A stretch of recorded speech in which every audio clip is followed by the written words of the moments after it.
नमस्कार दोस्तों।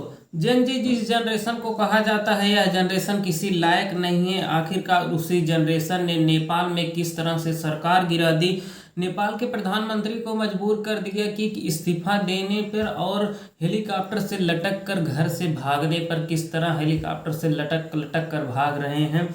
नेपाल की सरकार ने 28 अगस्त 2025 को एक आदेश जारी किया कि मेटा सहित कुल 26 ऐप्स पर अगर रजिस्ट्रेशन वो अपना नहीं कराते हैं तो उनको पूरी तरह से नेपाल में बैन कर दिया जाएगा।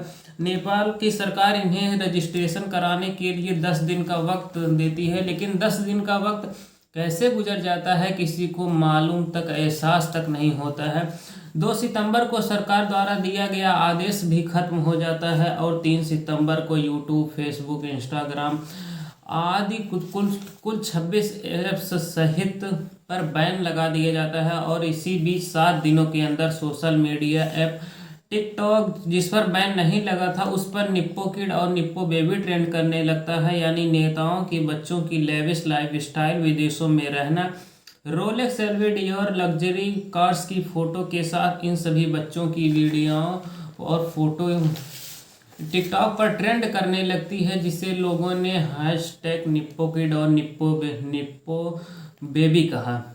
हामी नेपाल नामक एनजीओ कंपनी ने एक प्रोटेस्ट ऑर्गेनाइज कराया, जिसमें हर युवा को मुख्य संचार और सोशल मीडिया ऐप जिस पर बैन नहीं लगा था उससे मैसेज डिस्प्ले किए कि यंग जनरेशन को आगे आनी चाहिए और अपनी बात को रखना चाहिए।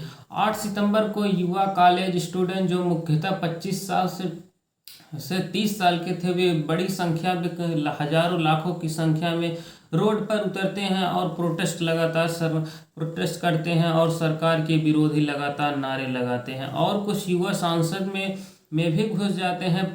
पुलिस प्रशासन उन्हें रोकने का पूरा प्रयास करती है, लेकिन बाहर खड़े युवा बाइक्स, कार आदि में आग लगाकर जलाना शुरू कर देते हैं। पार्लियामेंट के अंदर बैठे एक अधिकारी ने इन सब पर लाठीचार्ज करने का आदेश भी दिया।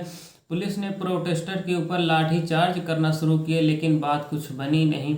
हंगामा और भी बढ़ गया। प्रोटेस्टर को रोकने के लिए पुलिस ने आंसू गैस के गोले भी मारे, पानी के फव्वारे मारे, रबर की गोलियां चलाई। मोस्टली रबर की गोलियां लगने के बाद आदमी को 3 से 4 दिन तक बुखार होता है, इसके बाद फिर वह नॉर्मल हो जाता है, लेकिन कुछ भी कंट्रोल नहीं हो रहा था। फिर वहाँ के डीएसपी ने आदेश दिया कि इन पर रियल बुलेट्स फायर करो। रियल बुलेट्स फायर करने से कुल 19 लोगों की मौत हो जाती है। मरने वाले में एक 12 साल का बच्चा भी होता है। फिर दूसरे दिन सरकार इन 26 सोशल मीडिया ऐप से बैन तो हटा देती है, लेकिन बैन पूरी तरह से हटा देती है। जेनजी सांसद में लूटपाट करते हैं और सामान लेकर भाग रहे थे। फिर क्या, फिर जो नहीं होना था वो भी हो गया। सांसद में आग लगाकर सांसद को ही जला दिया। राष्ट्रपति भवन को आग लगाकर जला दिया गया। प्रोटेस्टर ने सुप्रीम कोर्ट में भी आग लगा दी, जिसमें रखी 25,000 फाइलें जलकर राख हो जाती हैं। नेताओं के सभी क्रिमिनल रिकॉर्ड्स जलकर राख हो जाते हैं और जो नहीं जले थे उन्हें नेताओं के द्वारा जला दिया जाता है, ताकि इनका क्रिमिनल बैकग्राउंड क्लियर हो सके।